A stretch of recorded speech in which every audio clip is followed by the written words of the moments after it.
Hello दोस्तों, नमस्कार। मैं मनोज कुमार स्वागत करता हूं आपके अपने ही यूट्यूब चैनल टुडे एग्जाम पर।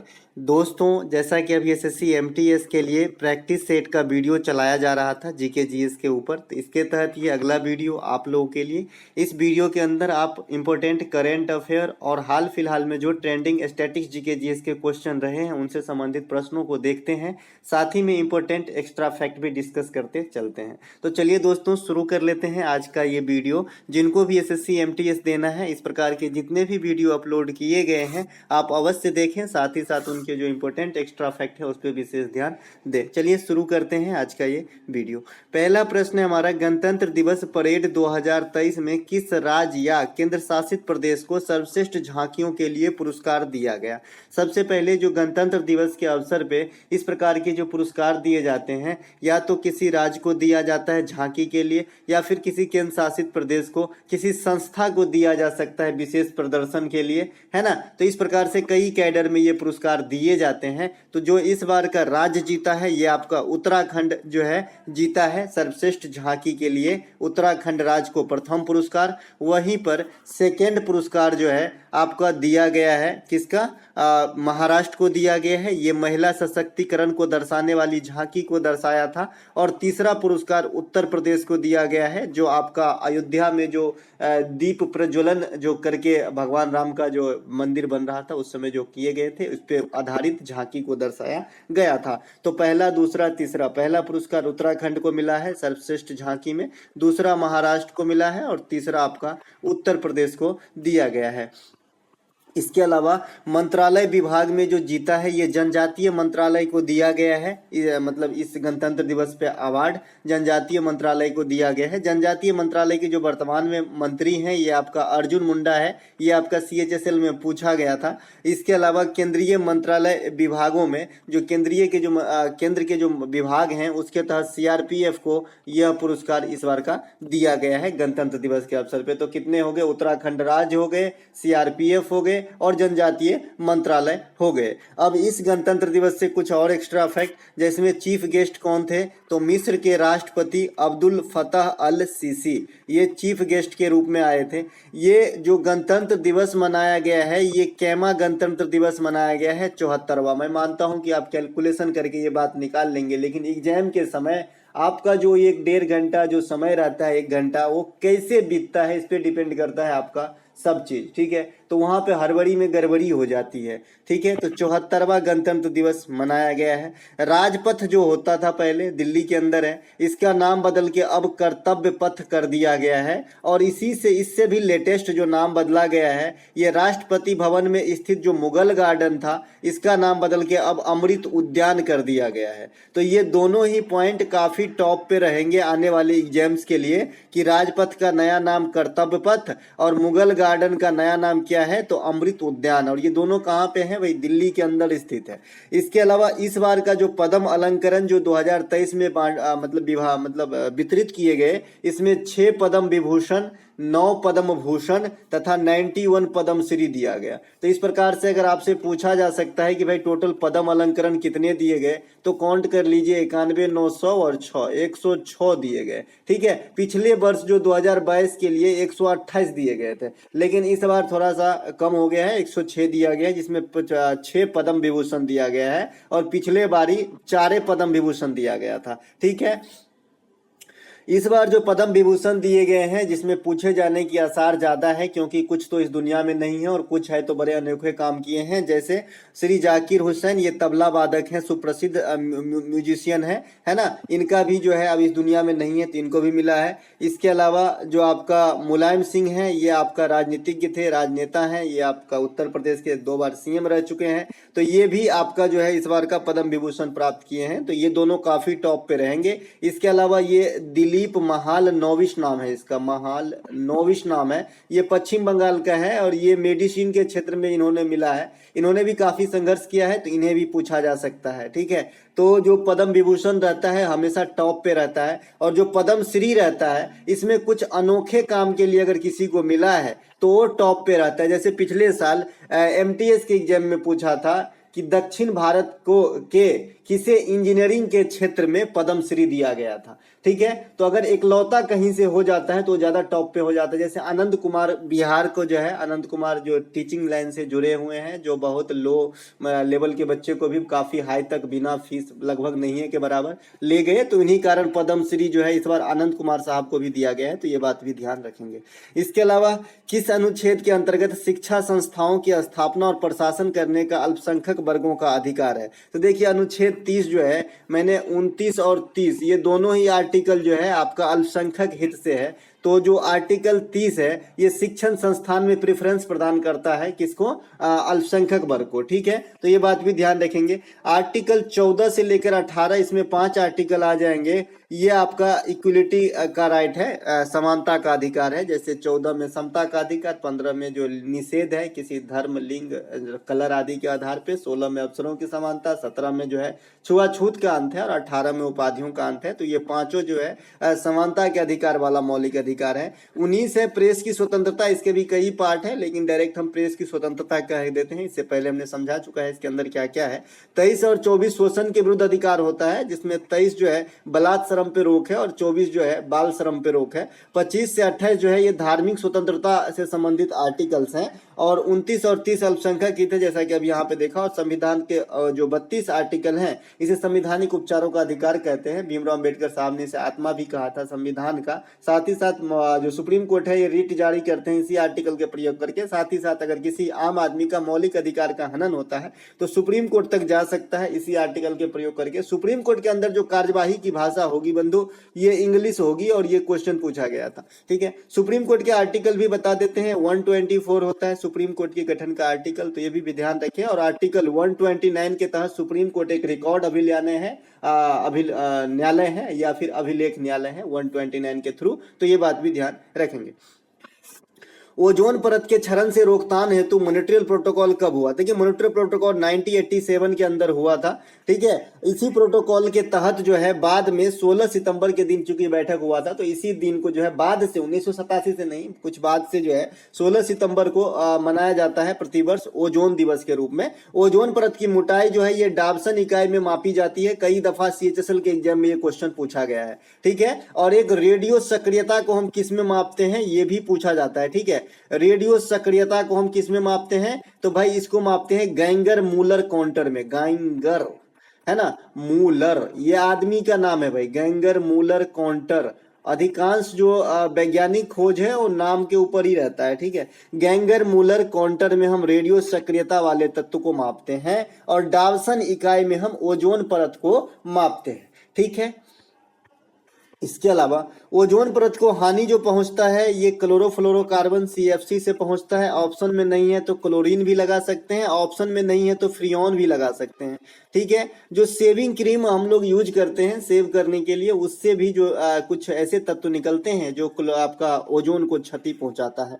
ओजोन के में जो है ऑक्सीजन के 3 अणु होते हैं, इस प्रकार से लिखे जाते हैं। इसके अलावा ओजोन गैस जो है चांदी के चमक को कम कर देते हैं। चांदी का लैटिन नाम कई दफा एग्जाम में देखा गया है, अर्जेंटम इसका लैटिन नाम होता है। और अर्जेंटम का एक जो मतलब अर्जेंटम के साथ एक और चीज को जोड़ दे ब्रोमीन को तो AgBr हो जाता है, अर्जेंटम ब्रोमाइड या सिल्वर ब्रोमाइड। इसका उपयोग फोटोग्राफी में होता है। ठीक है, तो चांदी के चमक को कम करने का काम करता है ओजोन। इसकी जो गैस है सड़ी हुई मछली की तरह होती है, मतलब गंध जो होती है ना। फोटोग्राफी की बात आ गई है तो बहुधा देखा गया है कि आपका जो है CHSL में पूछा जाता है कि हाइपो सोल्यूशन क्या है? तो सोडियम थायोसल्फेट को हाइपो सोल्यूशन कहा जाता है। सोडियम थायोसल्फेट को जो है हाइपो सोल्यूशन कहा जाता है। इसका भी उपयोग फोटोग्राफी में होता है। अगर आपसे कोई पूछे फोटोग्राफी में, एक तो AgBr हो गया, सोडियम थायोसल्फेट या हाइपो सोल्यूशन हो गया, और एक आपका अम्ल का भी प्रयोग होता है, ऑक्जिलिक अम्ल। ऑक्जिलिक अम्ल का प्रयोग होता है फोटोग्राफी में, हो सकता है। ठीक है, तो इसका भी ध्यान रखें। एक बार तो क्वेश्चन ऐसा आया कि ऑक्जिलिक अम्ल किसमें पाया जाता है? जो भी घास फूस होते हैं इसमें ऑक्जिलिक अम्ल पाया जा सकता है, पेड़ पौधे घास फूस में, ठीक है। इसके अलावा अगला प्रश्न हमारा, वर्ष 2022 के लिए सर्वश्रेष्ठ उदीयमान खिलाड़ी का पुरस्कार किसे दिया गया? देखिए ये आईसीसी के पुरस्कार की बात हो रही है, आईसीसी शब्द इसमें छूट गया है, ठीक है, ये क्रिकेट की बात हो रही है। वर्ष 2022 के लिए सर्वश्रेष्ठ उदीयमान खिलाड़ी का पुरस्कार जो है emerging player of the year 2022 के लिए माइक्रो जेनसन को दिया गया है, ये साउथ अफ्रीका का है। और 2021 के लिए यह पुरस्कार जानेमन मलान को दिया गया था, वो भी साउथ अफ्रीका से ही थे, ठीक है, जानते होंगे आप, आईपीएल तो देखते ही होंगे। इसके अलावा सर्वश्रेष्ठ क्रिकेटर ऑफ द ईयर 2022 जो है ये बाबर आजम को दिया गया है। 2021 में यह बाबर आजम को one day cricketer of the year घोषित किया गया था, ठीक है, लेकिन 2022 के लिए सर्वश्रेष्ठ क्रिकेटर ऑफ द ईयर घोषित किया गया है। 2021 के लिए सर्वश्रेष्ठ क्रिकेटर ऑफ द ईयर में शाहीन अफरीदी को घोषित किया गया था, जो भी पाकिस्तान के थे, ठीक है, शाहिद अफरीदी भी पाकिस्तान के हैं और शाहीन अफरीदी जो है पाकिस्तान के ही है। शाहिद अफरीदी के जो मतलब बच्ची हैं उनके साथ इनका शायद शादी होने वाला था उस समय, अब पता नहीं इसके बारे में इतना डिटेल। तो ये पिछले साल के लिए 2021 के लिए overall cricketer of the year घोषित किया गया था और बाबर आजम को one day cricketer of the year घोषित किया गया था। अगर आपको पूछे कि 20वीं सेंचुरी के जो है क्रिकेटर ऑफ द डिकेड किसे घोषित किया गया है, तो अपना विराट कोहली को मारना, इसे मत बोलना, ठीक है, ये भी अभी भी रिकॉर्ड में है ना। इसके अलावा जो 2022 में overall cricketer of the year Babar Azam, सर्वश्रेष्ठ वनडे क्रिकेटर भी बाबर आजम, तो दोनों ऊपर से बाबर आजम है, ये भी पाकिस्तान के हैं। इसके अलावा T20 cricketer of the year अपना सूर्य कुमार यादव, सुरजू, है ना, ये इसको जो है सूर्य कुमार यादव को T20 cricketer of the year घोषित किया गया है, क्योंकि ये बहुत सारे कम मैच में 1100 से अधिक रन बना दिए थे। Test cricketer of the year 2022 जो है बेन स्टोक्स, ऑलराउंडर है, इंग्लैंड के हैं बेन स्टोक्स और किंग्स 11 पंजाब में खेलते हैं शायद, हाँ किंग्स 11 पंजाब में ही खेलते हैं। इसके अलावा सर्वश्रेष्ठ क्रिकेटर ऑफ द ईयर महिला वाली श्रेणी में आ जाए तो नताली स्कीवर, ये इंग्लैंड के हैं, overall cricketer of the year 2022 घोषित की गई है महिला में।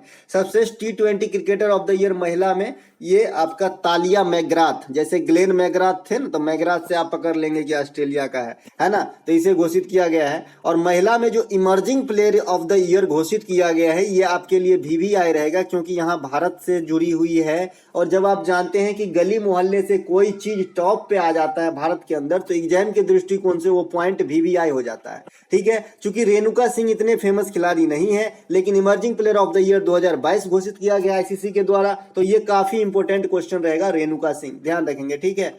चलते हैं आगे। अगला हमारा प्रश्न है, किस जनरेशन के कंप्यूटर में जो है आईसी चिप का प्रयोग किया गया था? तो आईसी चिप का प्रयोग आपका 3rd जनरेशन के कंप्यूटर में किया गया था। आईसी चिप के आविष्कारक जो है जैक किल्बी साहब हैं, तो इसे भी ध्यान रखें। आईसी चिप किस चीज के बने होते हैं? तो अर्धचालक के बने होते हैं, खास करके सिलिकॉन के बने होते हैं। सिलिकॉन, जर्मेनियम, ये सब जो है अर्धचालक हैं। इसे आप उपधातु भी कह देते हैं, जो न तो धातु है पूर्णतः, न ही पूर्णतः अधातु होते हैं। समय समय पे धातु और धातु दोनों का काम कर लेता है, इसे अर्धचालक या उपधातु कहा जाता है। आधुनिक आवर्त सारणी में मात्र 7 उपधातु है ना, और आधुनिक आवर्त सारणी में 91 मेटल है और 20 नॉन मेटल है। इस प्रकार से आप तीनों को जोड़ेंगे तो आप पाएंगे कि 118 ज्ञात तत्व हैं। 91 और 20 को जोड़ लिए तो हमारे ख्याल से 91 और 20 111 हो गए जी, और 7 118 हो गए, ठीक है, ये ध्यान रखेंगे। इसके अलावा प्रथम जनरेशन में निर्वात ट्यूब वैक्यूम का प्रयोग किया गया था। सेकेंड जनरेशन में ट्रांजिस्टर का प्रयोग किया गया था। ट्रांजिस्टर का प्रयोग जो है आविष्कारक जो है बार्डीन साहब हैं, या फिर सॉकले भी कह सकते हैं, क्योंकि ये एक आदमी से नहीं किया गया था, कई आदमी के मिल के द्वारा प्रयास से जो है ट्रांजिस्टर का आविष्कार सफल हो पाया था।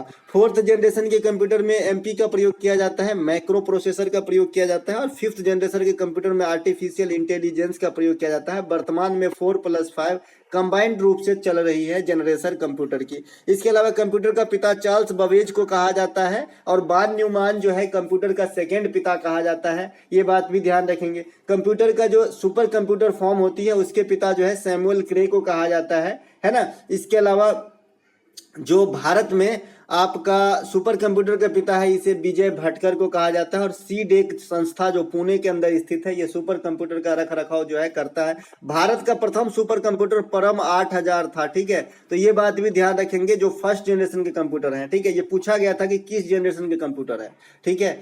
इसके अलावा हमारा अगला प्रश्न है, हाल में ही प्रकाशित पुस्तक विक्ट्री सिटी के लेखक कौन है? ये करेंट सेक्शन से क्वेश्चन आएगा, अच्छा क्वेश्चन है क्योंकि ये पुस्तक लहर में आ गया था। विक्ट्री सिटी के लेखक सलमान रश्दी जी हैं, ठीक है, सलमान रश्दी है। इसके अलावा कुछ अवार्ड विनर पुस्तक हैं जो आपको ध्यान रखना चाहिए, जैसे बुकर पुरस्कार 2022 के विजेता जो पुस्तक हैं, ये है आपका the seven moon of Maali Almeida, मैं पहले भी बता चुका हूं।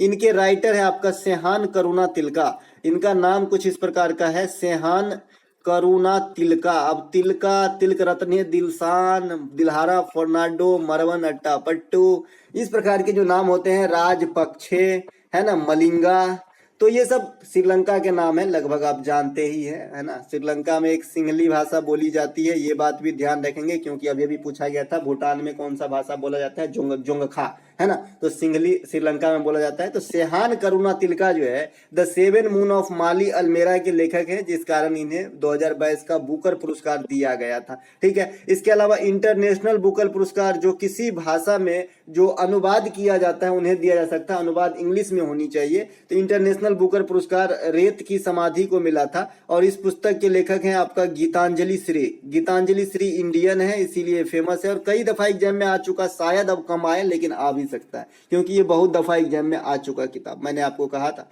कि भाई इंडिया के आदमी अगर कोई बहुत ज्यादा बड़ा काम कर ले तो कंपटीशन के एग्जाम के दृष्टिकोण से पैरासीटामोल हो जाता है, बुखार में तुरंत लो, ठीक है। इसके अलावा अंबेडकर ए लाइफ पुस्तक अभी अभी सीजीएल के मेंस में आया था, तो ये क्वेश्चन के पुस्तक के लेखक हैं आपका शशि थरूर, है ना। इनके कई सारे पुस्तक हैं, एन ईरा ऑफ डार्कनेस इनका एक फेमस है, एन ईरा, और एक होता है दोस्तों एरिया, तो एरिया ऑफ डार्कनेस दूसरा आदमी है ना, ये नेपाल साहब के पास चले जाएंगे, शायद नेपाल साहब ही हैं, एरिया ऑफ डार्कनेस एक बार मिला लीजिएगा। एक एन एरिया ऑफ डार्कनेस भी है, ठीक है, ये नेपाल साहब के साथ ही है शायद। और जो आपका शशि थरूर के साहब वाला किताब है ये है एन ईरा मतलब युग वाला, ईरा मतलब अंधेरों का एक युग है ना हिंदी में, तो ये आपका शशि थरूर है, ठीक है। इसके अलावा coaching beyond my days with the Indian cricket team के लेखक कौन है? करेंट बुक है ये, श्रीधर आर कौशिक के द्वारा ये लिखा गया है आपका कोचिंग बियॉन्ड, ठीक है। इसके अलावा 2 डॉट रहेगा। इस प्रकार के फॉर्म में क्वेश्चन काफी पूछे जाते हैं, खास करके एसएससी के एग्जाम में, है ना। 281 एंड द बियॉन्ड, इससे नाम मिलता जुलता है ना, 281 एंड बियॉन्ड, तो इसके लेखक बीवीएस लक्ष्मण है, ठीक है। इन बीवीएस लक्ष्मण जो 281 रन ऑस्ट्रेलिया के खिलाफ बनाया था, इसके बाद में पुस्तक का प्रकाशन किया था। इसके अलावा अगला प्रश्न हमारा कांग्रेस, अच्छा क्रिकेटर के कुछ और जो है किताब जो आपका हाल फिलहाल में पूछा गया, जैसे a century is not enough पूछा गया, a century is not enough पूछा गया आपसे, a century is not enough के लेखक जो है आपका सौरव गांगुली हैं, जो भूतपूर्व बीसीसीआई के अध्यक्ष हैं, वर्तमान में ड्रीम 11 के जो हैं मैं 11 सर्किल के ब्रांड एम्बेसडर भी है ना। तो ये आपका सौरव गांगुली का है। Playing it my way Sachin Tendulkar का है ना। The test of my life Yuvraj Singh का है। Straight from the heart Kapil Dev का है। तो ये सब कुछ क्रिकेटर, बिलीव सुरेश रैना का है। ये कुछ किताब आपको ध्यान रखना है। इसके अलावा कांग्रेस सोशलिस्ट पार्टी की स्थापना कब हुई थी? तो 1934 में हुई थी कांग्रेस सोशलिस्ट पार्टी की स्थापना। भारतीय राष्ट्रीय कांग्रेस की स्थापना कब हुई थी? 1885 में एओ ह्यूम के द्वारा किया गया था। अब इन दोनों से ज्यादा इंपॉर्टेंट ये दोनों पॉइंट है। अगला जो पॉइंट है, हिंदुस्तान रिपब्लिकन एसोसिएशन HRA की स्थापना कब हुई थी? तो 1925 में। कहाँ पे हुई थी? कानपुर के अंदर। और मुख्य जो कर्ता धर्ता थे कौन थे? सचिंद्र सान्याल। ठीक है। इसके अलावा इसी का नाम बदल दिया गया, खाली इसी संस्था तो सेम था लेकिन नाम थोड़ा सा इसमें सोशलिज्म शब्द को जो है अटैच कर दिया गया। हिंदुस्तान सोशलिस्ट रिपब्लिकन एसोसिएशन, और इसका अब नाम हसरा हो गया। ये कई दफा एग्जाम में पूछा गया और पूछे ही जाएंगे। ठीक है।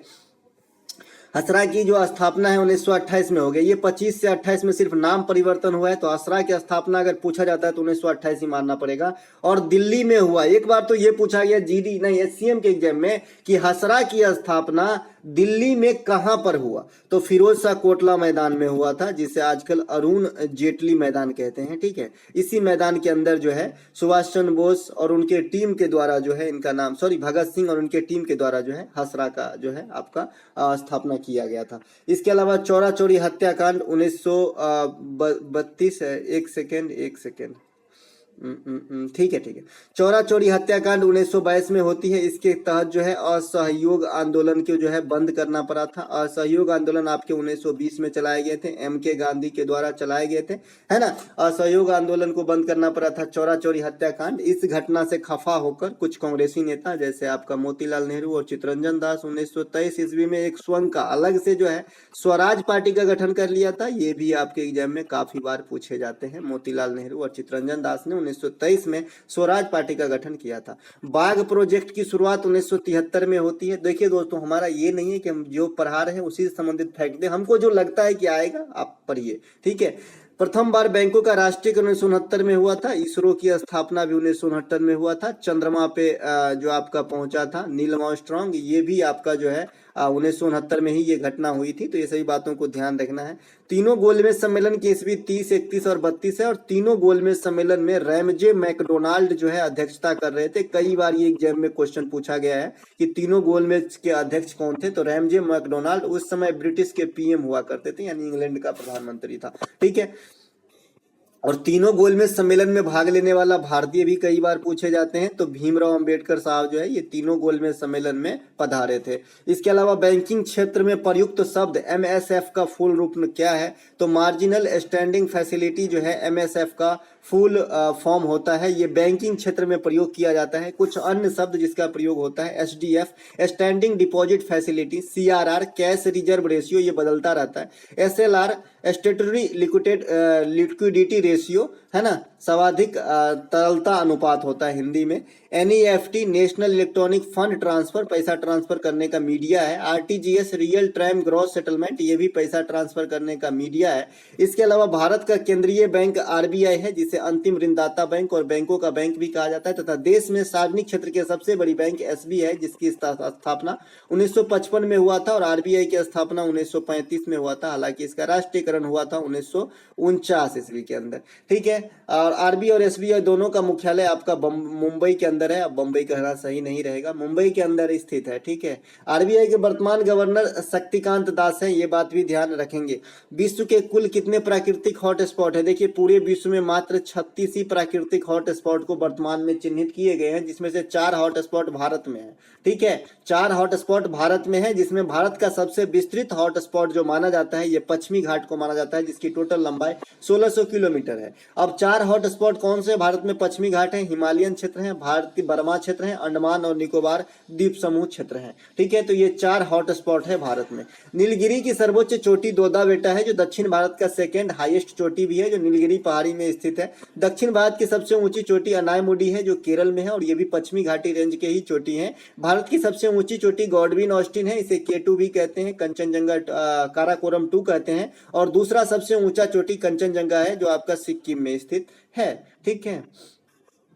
इसके अलावा वर्ष 2026 में आयोजित होने वाली पुरुषों के हॉकी टूर्नामेंट का आयोजन कहां पे होगा, तो ये बेल्जियम और नीदरलैंड के अंदर होगा, जो 16वें क्रमांक में होंगे हॉकी वर्ल्ड कप 2026 के अंदर। 2026 में बहुत चीज होने वाले हैं। हॉकी 2023 की मेजबानी भारत में उड़ीसा किया था, विजेता रहा था आपका जर्मनी और उपविजेता रहा था आपका बेल्जियम, और जो उपविजेता है वहीं पे आपका जो है होने वाला है अगला आपका hockey world cup. Kalinga stadium और बिरसा स्टेडियम, मुंडा स्टेडियम में ये मैच हुआ था, जिसमें फाइनल मैच जो है आपका कलिंगा स्टेडियम जो आपका भुवनेश्वर में है वहां पे हुआ था। बिरसा मुंडा स्टेडियम राउरकेला में स्थित है। महिला फीफा 2023 में ऑस्ट्रेलिया और न्यूजीलैंड के अंदर होने वाली है, तो ये विशेष टॉप पे रहेगा आपके MTS के लिए।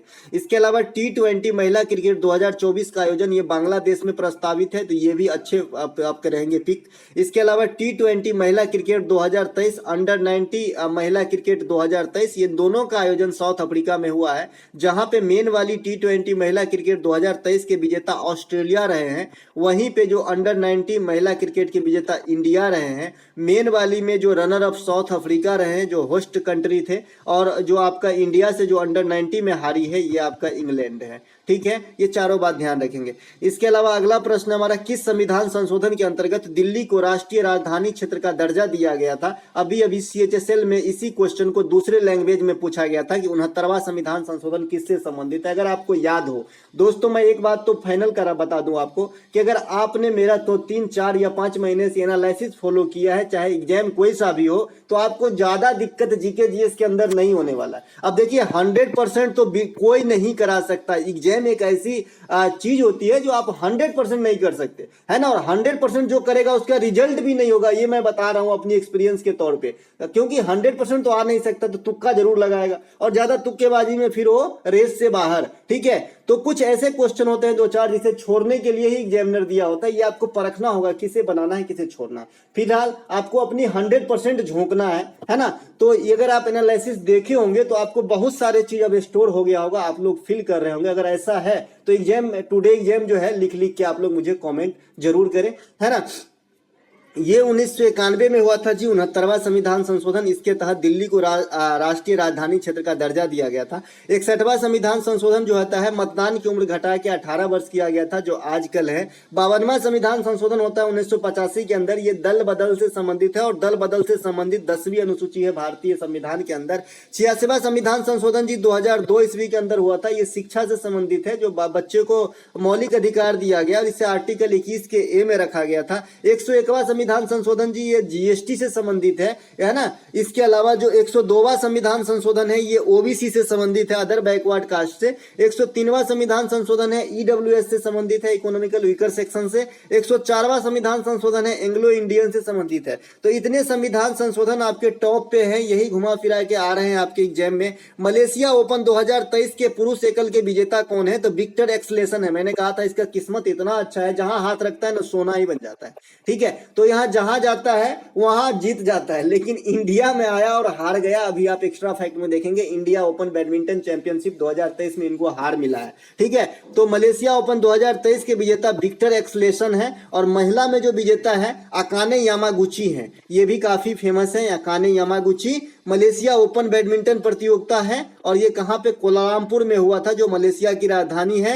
इंडिया ओपन 2023 के पुरुष एकल में विजेता है कुलाम्बूत विदितसन, जो थाईलैंड के हैं। और किसे हराए थे? तो विक्टर एक्सलेसन को। बताइए, जो इतने बड़े बड़े प्रतियोगिता जीतते हैं ये इंडिया में आके हारे हैं। तो भाई समय सबका एक जैसा नहीं रहता। इंडिया ओपन 2023 में बैडमिंटन एकल महिला विजेता है आन से यंग। अब इस प्रकार के नाम है भाई, आन से यंग। और ये किसको हराया है? तो जो महिला वहां जीती थी ना, उसे ही सिंगापुर ओपन में, मतलब अकाने यामागुची को हराया है। तो जो दोनों जीता है सिंगापुर ओपन, वो दोनों हारा है कहां पे? इंडिया ओपन के अंदर। और इंडिया ओपन कहां पे हुआ है? नई दिल्ली के अंदर। अगला प्रश्न है हमारा, यूनेस्को में शामिल भारत के प्रथम हड़प्पन साइट कौन सा है? भाई प्रथम और अंतिम हड़प्पन साइट यूनेस्को में शामिल धौलावीरा है, जिसे 2021 में शामिल किया गया था। क्वेश्चन की लैंग्वेज चेंज हो सकती है, क्योंकि धौलावीरा को बहुत पसंद करते हैं एग्जामिनर। ठीक है, धौलावीरा गुजरात के हड़प्पा स्थित गुजरात स्थित हड़प्पा कालन स्थल है, जिसे यूनेस्को के लिस्ट में शामिल किया होने वाला प्रथम हड़प्पन साइट है। धौलावीरा वर्तमान में भारत के अंतिम यूनेस्को साइट भी है, जो 40वें क्रमांक की है। धौलावीरा में क्रीडा का जो मैदान है, खेल का मैदान है, इसकी खोज किया गया है ना। ये गुजरात के अंदर है। लोथल भी गुजरात के अंदर है, ध्यान रखेंगे। धौलावीरा और तेलंगाना की मंदिर रंगप्पा, इन दोनों के साथ में ही जो यूनेस्को में लिस्टेड किया गया था। प्रधानमंत्री आत्मनिर्भर स्वस्थ भारत योजना की शुरुआत कब हुई थी? 1 फरवरी 2021 को। जिन बच्चे को ये मालूम नहीं है सीधे 2014 मार देगा। ठीक है, तो ये बात भी ध्यान रखिए, स्वस्थ देखने से ही सिर्फ 2014 ही नहीं होगा, ये अलग अलग कैडर के योजना आते रहते हैं, हालांकि एक भी सफल तो होते नहीं है। मैं तो भाई जो है सो है ना। स्वच्छ भारत अभियान 2 अक्टूबर 2014 को जो चलाया गया था गांधी जी के जन्मदिन पे। अब सफल नहीं होने की कई सारे कारण हैं, बीच में कई सारी बाधाएं आ जाते हैं, कुछ और हो जाते हैं ना। तब और जो मतलब जहां से चलती है, जहां तक पहुंचने के लिए वहां पहुंच ही नहीं पाता, बीच में कई रुकावट गड्ढे हैं, आप समझ रहे हैं ना। राष्ट्रीय शिक्षा नीति की घोषणा 19 जुलाई 2020 को किया गया था, नेप। इसके अलावा वर्ल्ड इकोनॉमिक आउटलुक किस संस्था की प्रकाशित है? कई बार अच्छे एग्जाम में ये क्वेश्चन आ जाता है। तो वर्ल्ड इकोनॉमिक आउटलुक जो है अंतर्राष्ट्रीय मुद्रा कोष IMF के प्रकाशन है। इसके अलावा इसी फॉर्म में ग्लोबल इकोनॉमिक प्रोस्पेक्टस, ये विश्व बैंक के द्वारा प्रकाशित किए जाते हैं। IMF और विश्व बैंक इन दोनों का मुख्यालय जो है आपका वाशिंगटन DC में है। वाशिंगटन डीसी अमेरिका के अंदर स्थित है। और कई बार तो ये कि एग्जाम में क्वेश्चन देखे गए, हालांकि 2-3 साल से नहीं देखे जा रहे हैं कि वाशिंगटन डीसी जो है ये किस नदी के किनारे है। तो ये पोटोमैक नदी के किनारे है वाशिंगटन डीसी। देखिए वर्ल्ड बैंक और विश्व बैंक दोनों की स्थापना 1944 में मानी जाती है, लेकिन काम करना 1945 से स्टार्ट करती है। ठीक है, वर्तमान में डेविड मालपास जो है इनके हार्ड हेड है, तो ये बात भी आपको ध्यान रखेंगे विश्व बैंक ग्रुप का। ठीक है, मिलेंगे दोस्तों एक नए वीडियो में, अच्छा लगा हो तो लाइक करेंगे। मिलेंगे एक अलग वीडियो में, तब तक के लिए जय हिंद।